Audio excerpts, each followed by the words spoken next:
Ya lo habíamos anunciado, nos acompaña María Inés Horvit, ex miembro del Consejo de Defensa del Estado y además querellante ahora en contra junto con el abogado Daza de Manuel Guerra. Muchísimas gracias por estar con nosotros, María Inés. A ti, Mónica, y muchas gracias por la invitación.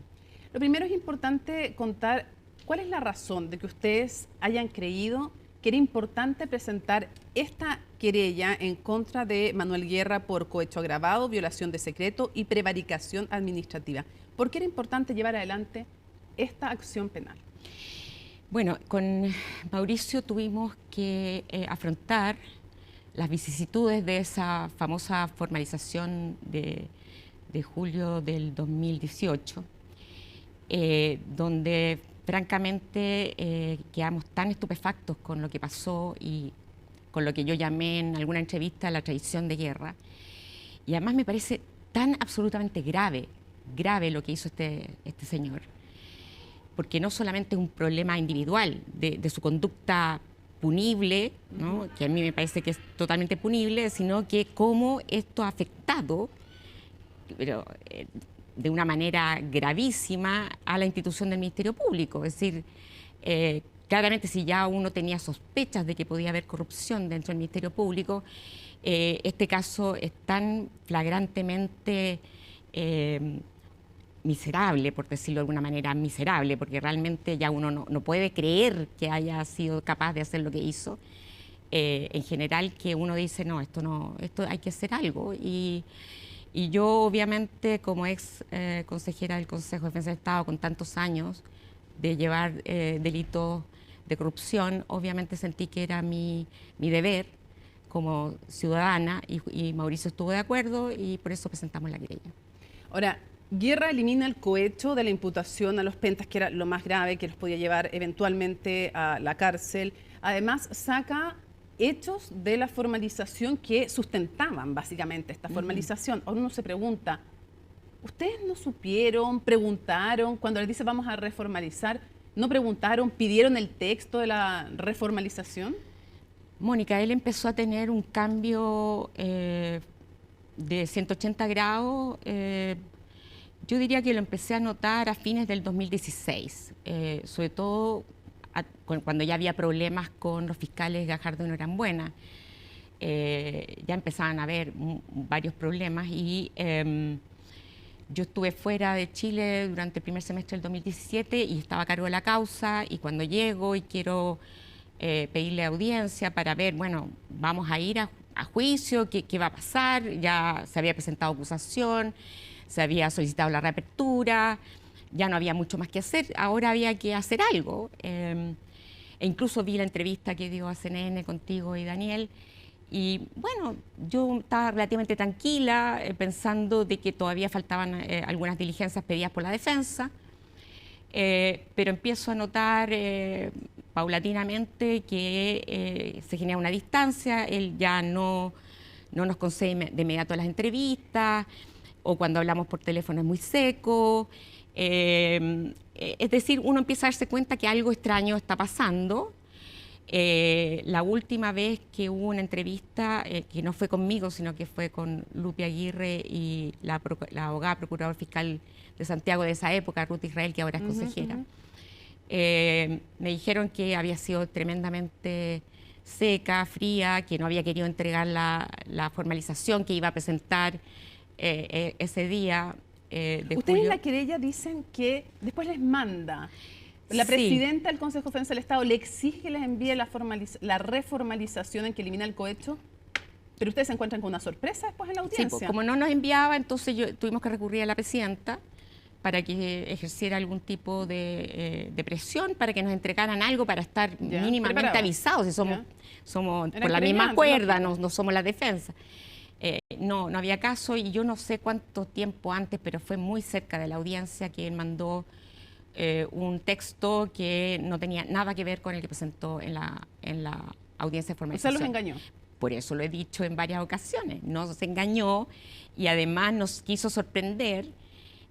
Fue una emboscada, yo así lo grafico, ¿no? Una emboscada. Él no quería que estuviéramos preparados, sobre todo porque especialmente le interesaba la exclusión del Consejo. Claro. Habíamos sido extremadamente duros en el tema de de no ceder ante la imputación por soborno y cohecho, que además era lo que nos daba legitimación activa como Consejo. Qué fácil es que le permitía participar, ser parte querellante al cohecho, porque si no los dejaba fuera, que es lo que terminó pasando. Tú hablas de esta emboscada al Consejo de Defensa del Estado. Y a los otros querellantes. Y a los otros querellantes. Nos hemos ido enterando de lo que ha pasado y quiero preguntarte que le expliques a quienes nos ven por qué ustedes acusan de cohecho a Manuel Guerra. Bueno, lo que...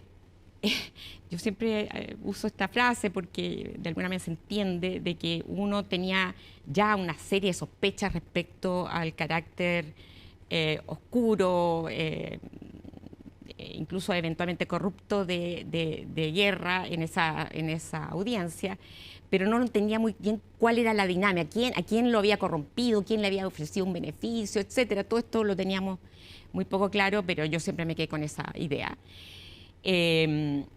Y claro, cuando empiezan a salir todos estos chats, es decir, fue como, oh, aquí está mi respuesta, ¿no? O sea, ahora me queda clarísimo. Y entonces, a ver, el delito de cohecho consiste muy simplemente en solicitar como funcionario público aceptar recibir un beneficio indebido de cualquier naturaleza, económico, etcétera, para infringir deberes del cargo en la imputación que le estamos haciendo nosotros o por haber infringido los deberes del cargo. ¿Ya?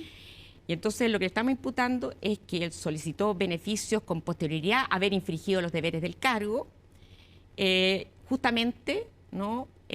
Porque eso era el premio por haber favorecido, infringiendo sus deberes, a los pentas. ¿Y el premio fue? Bueno, ahí nos dimos cuenta en los chats que habían habido muchas solicitudes, por eso que hablamos de cohechos reiterados, porque basta solicitar. Aquí no es necesario ni siquiera percibir el beneficio, basta solicitar el beneficio, ¿ya? Para infringir o por haber infringido los deberes del cargo. Y aquí hay solicitudes para entrar al Consejo de Defensa del Estado, Dios mío, al Consejo de Defensa del Estado, para postular algún cargo de alta dirección pública, para entrar a la oficina de Chadwick y de Hermosilla. Y por lo visto la última fue la vencida y logró, ¿no es cierto?, aparentemente en conversaciones con Chadwick, entrar a la Universidad de San Sebastián con un sueldo bien llamativo, por decirlo de alguna manera. Por decirlo de manera diplomática. Por eso parte de las diligencias de ustedes son la citación a declarar de Andrés Chadwick, la citación a declarar del rector de la Universidad San Sebastián, Hugo Lavado. Sí, claro. O sea, aquí de lo que se trata es tratar de acreditar de que esa contratación, como queda de manifiesto en los chats, solamente tenía por finalidad una recompensa, porque en definitiva no era necesario su servicio, no tenía un currículum académico que lo ameritara. Entiendo. Ese sueldo no resulta en absoluto justificado por media jornada. Y por eso piden el levantamiento del secreto bancario de Guerra y también de otras personas. Pedimos toda la diligencia. Mira, el querellante lo que hace es coadyuvar en el procedimiento, en la investigación al fiscal. Y entonces, obviamente, él va a decidir si nuestras diligencias son pertinentes, oportunas, etcétera. Pero todas ellas van orientadas, ¿no es cierto?, a acreditar estas imputaciones por cohecho agravado, que son reiteradas por violación de secreta, porque se demostró desde ya del 2016 que empezó a entregar información reservada a Hermosilla. Entiendo. E incluso con... Marina, quiero preguntarte, ¿les llama la atención el incremento patrimonial de Guerra? Pero por supuesto, o sea, si uno ve la información que ha salido a la luz pública, este señor ganaba como sueldo alrededor de 6 millones y tanto, ¿no? Como fiscal regional del Ministerio Público, de una manera relativamente estable durante todo el periodo en que él estuvo, y sale inmediatamente, se disparan los ingresos. Con eso no quiero decir, porque estamos en una fase de investigación, de que necesariamente todo esto demuestre ser necesariamente pago de coimas. Entiendo. Lo que quiero decir es que justamente tenemos que investigar por qué recibió dineros del señor Lamberto Cisterna o de la oficina de Cisterna, por qué recibió dinero de Samuel Donoso, aunque él ya da una explicación, pero queremos tenerlo más claro. Entiendo. Todo eso significa que hay que indagarlo. Marinés, ¿alguna vez pudiste confrontar a Manuel Guerra? Lamentablemente, desde el momento en que actuó de esta manera, Yo desde luego nunca intenté siquiera hablar con él, estaba absolutamente indignada con todo, entonces no hubo ningún acercamiento con él, sí con el fiscal Abbott, con el fiscal nacional. ¿Tú te reuniste con el fiscal nacional? A ver, yo me encontré con él. ¿Por qué te lo pregunto? Porque en una entrevista a Leslie Ayala, en La Tercera, él se manifiesta como sorprendido, dice que él era incómodo para Guerra y Hermosilla. Yo concretamente te pregunto, antes de que nos cuentes de tu reunión con Abbott, ¿el fiscal nacional pudo haber evitado lo que sucedió con Guerra? O sea, desde luego, es decir, no solamente hubo quejas formales mías y de los otros querellantes, sino que además tengo entendido que la misma jefa de la unidad anticorrupción, Marta Herrera, estaba en contra de esta fórmula que utilizó este señor.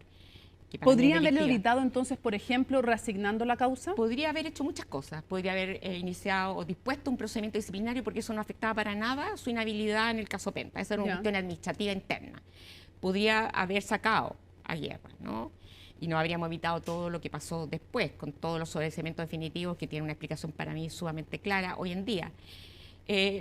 A mí me parece que sus explicaciones son demasiado complacientes con su comportamiento, autocomplacientes, porque él como fiscal nacional pudo haber hecho mucho más para haber justamente evitado todo lo que ocurrió después. ¿Tú te reuniste con él? ¿Qué le dijiste? Es que yo no me reuní con él, yo me encontré con él en un seminario justamente que era del Consejo de Defensa del Estado, me encuentro con él y yo le manifiesto todo esto porque yo no había tenido ocasión de hablar antes con él.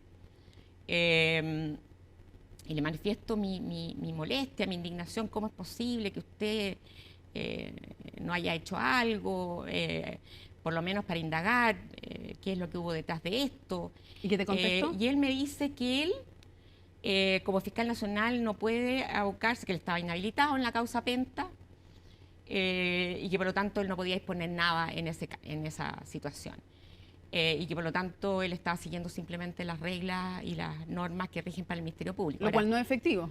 Lo cual no es efectivo porque él tuvo conversaciones sobre el tema Penta, después se supo. De hecho, con Hernán Larraín cuando lo recibe, y él dice, bueno, pero es que yo lo puse por ley de lobby. En rigor no debería ni siquiera aceptado esa reunión. Entiendo que si él estaba inhabilitado y no podía hacer absolutamente nada, porque podría haber perfectamente iniciado un procedimiento disciplinario en contra de Guerra, eso no había inhabilidad alguna, pero sin embargo, esto lo que me parece increíble es que se inhabilite, pero sí reciba a otras personas por ese mismo caso. O sea, lo insólito es que para parar a Guerra estaba inhabilitado, pero para recibir a Hernán Larraín no. Eso sería bueno que él diera una explicación de eso más convincente. ¿No puede declararse entonces sorprendido por lo que ocurrió? Yo creo que no. Yo creo que en definitiva lo que él siente es que de alguna manera esto de alguna manera lo reivindica, de que no es el hombre tan corrupto que todo el mundo pensaba. Yo creo que en mi opinión eso no elimina una serie de comportamientos que él tuvo que son altamente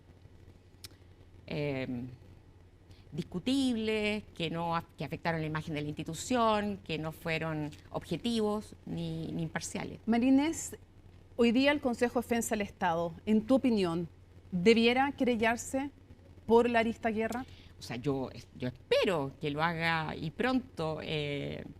Yo creo que siempre en el Consejo hay una etapa de análisis de los antecedentes, de verificar si efectivamente los hay suficientes como para presentar querella, y me imagino que están en esa etapa, que a veces puede durar más o menos, pero a la vista de todos los antecedentes que hay, que yo diría que son, en mi opinión, suficientes, y eso lo tiene que valorar el Comité Penal, espero que cada uno adopte la decisión que me parece correcta, que es interponer querella contra este funcionario público que ha realmente afectado fuertemente a la institución. Porque el Consejo de Defensa del Estado, entre otras cosas, debe cautelar, tú me lo has explicado así, y también el propio presidente del Consejo de Defensa del Estado, Raúl Letelier, cautela también el tema, obviamente, de la ética, de la probidad de la fe pública. Exacto. Ahora, hablando justamente de eso, voy a ir a otro tema para después volver a una pregunta sobre el Consejo de Defensa del Estado. ¿Tienes a todo esto alguna aprensión respecto a cómo está hoy día conformada la sala penal, sobre el comité penal sobre si se querellan o no? Bueno, tengo mis aprensiones que yo creo que se revelan de alguna manera en las entrevistas que he dado. Mi preocupación es que no se interponga querella por razones que no sean estrictamente las jurídico-penales. Yo creo que en la medida en que se tarde más el Consejo en intervenir en estas causas que han generado tanta escándalo y alarma pública, sería bueno que en lo posible lo hiciera pronto. Okay. Si no lo hace, obviamente siempre se puede generar la sospecha de que hay algún tipo de intervención espuria. Espuria, exacto. Quisiera preguntarte, ustedes, si finalmente se acreditan, tienen acceso a la carpeta y se ratifica con los antecedentes la gravedad de los delitos que ustedes le imputan a Guerra, ¿te parece que este es un caso en que ustedes van a pedir prisión preventiva? O sea, si los antecedentes de la investigación son suficientes para formalizar a Guerra por los delitos que estamos imputando, no tenga la menor duda que la vamos a pedir. Prisión preventiva. O sea, es decir, esto incluso me parece más grave que el caso Penta. Este es un señor que realmente ya de fiscal no tenía nada. Era un operador de Hermosilla y de anda a saber cuánta gente más, que él trataba incluso servilmente satisfacer los intereses de ese grupo de personas que de alguna manera tenían el poder suficiente como para adoptar ciertas decisiones que a él obviamente le interesaban. O sea, él aparentemente también tenía un interés político importante que al parecer lo tuvo bastante escondido. En las entrevistas que he visto, él siempre era interesado políticamente, pero nunca se manifestó tan abiertamente como ahora en estos chats. Un par de cosas, pues se va volando el tiempo y me gustaría preguntarte 40 más, pero en virtud del tiempo. Lo primero, ¿qué te parece que el fiscal nacional haya revelado ahora que tuvo una reunión después de haber asumido como fiscal nacional, o sea, después de haber sido electo como fiscal nacional, con Andrés Chadwick y con el abogado Luis Hermosilla? ¿Debió haber revelado antes esta reunión? A ver, Mónica, yo o sea, de verdad es algo que me da un poco de pena, de repente, que tantas cosas que uno ha visto y que trata de incluso de prevenir sobre la base de mi función académica, es decir, es importante hacer reformas, o sea, en el Ministerio Público también, no solo en el Poder Judicial. Es decir, el fiscal nacional normalmente es un abogado que viene del ejercicio profesional liberal, ¿no? Ha tenido casos, ha tenido intervención y es normal. Sí. Nadie está pidiendo que no haya vivido del aire. La cuestión es aquí la necesidad de que se imponga legalmente la obligación, el deber de publicar incluso en el sitio de la Fiscalía Nacional todos los conflictos de interés, todas las inhabilidades que pueda tener, ¿no? Alguien que asume un cargo tan importante y además que es unipersonal. Sí, se lo pregunté acá en una entrevista que tuvimos con el fiscal Ángel Valencia y él dijo que, porque es un compromiso que él hizo al asumir, él dijo que el Consejo General de Fiscales había determinado que no era necesario, pero no está impedido de hacerlo. ¿Tú crees que sería importante que ahora ya el fiscal nacional publique un listado de inhabilidades? O sea, le pide consejo a su subordinado. No sé, a mí me parece que es un poquito ingenuo creer de que eso sea un argumento persuasivo. Ya. O sea, ¿tú crees que debiera publicar las inhabilidades? Yo creo que aquí tiene que haber reformas legales importantes. Ya, pero mientras no hayan reformas legales, ¿debiera él publicar ese listado? Debería publicarlas, desde luego. O sea, todo esto que ha hecho de primero decir que no tenía nada relevante con Hermosilla y después de a poco nuevamente, igual que la fiscal Parra, ir de agoteo, diciendo que efectivamente hubo otros chats y sin además hacer, dejarlos, publicarlos como para que la gente, ¿no es cierto?, evalúe si efectivamente comprometen o no comprometen la objetividad de ellos, me parece un tema complejo. Debió hacerlo desde el principio. O sea, a mí me parece que ya a esta altura, si no hacemos cosas, o sea, tomamos decisiones fuertes y relevantes ya, ahora, para que la gente tenga algún grado de confianza en nuestras instituciones, simplemente esto se va a ir deteriorando cada vez más. María Inés, entonces entiendo efectivamente que tú crees que debiera publicar inhabilidades, debiera haber dicho antes lo de las reuniones, pero una vez que le preguntan por causas, porque él dice esto fue una reunión personal, una vez que le preguntan por causas concretas, es más, que le pide que vea la posibilidad de un abreviado para el exdirector de la PDI y él dice no, véalo con el fiscal de la causa. Esto debió haberlo publicado por ley de lobby también, a posteriori. En mi opinión, todo esto ensucia la imagen del fiscal nacional, más allá de las explicaciones que tenga, donde la gente ha estado preguntando cuáles eran las otras 2 reuniones, por qué se acuerda de una y no de las otras, etcétera, y que también ahora está haciendo, transparentando esa reunión con Hermosilla. Yo igual creo que también hay una arremetida en contra de él. Yo creo que hay... y eso no me cabe la menor duda, que hay muchos intereses detrás de esta exigencia de que él renuncie, ¿no? Y que eventualmente, como decía alguien, venga, ¿no es cierto?, un Guerra 4.0, ¿no? O sea, que venga un fiscal que sea tan dócil y tan servil como Guerra. Yo creo que es bueno que... ¿Hay una operación, crees tú, en contra del fiscal nacional? O sea, de alguna manera, una intención de apartarlo. Es que me parece llamativo que ahora, no obstante que ya se había hecho una revelación de que existían chats, existían hasta fotos de Valencia con Chadwick, que si se quería realmente indagar sobre sus vínculos con ellos, no se hiciera, no se solicitara, no se presentara algún tipo de te pregunto, acción. ¿Tú crees que hay una intención de que tiendo a pensar, es que yo soy muy mal pensada. Por eso, es lo mal pensada que tú eres. ¿Te da la impresión de que hay intentos de operar en contra del fiscal nacional? Yo creo que sí. ¿Y de los fiscales de la causa? También puede ser. Igual han dado pábulo para eso, pero sí creo que se ha avanzado lo suficiente y espero que siga ocurriendo, eso es lo que uno espera, y finalmente se esclarezcan todos estos hechos ominosos. Se nos acabó el tiempo y solamente quiero preguntarte si tal vez una buena medida no sería que el Consejo de Defensa del Estado solicitara acceso a todos los chats, a toda la información y no solo a los que vaya, como ahora, determinando la Fiscalía que pueden tener que ver con delitos funcionarios. Digo, para que haya un real control cruzado por parte de otra institución que no sea la Fiscalía.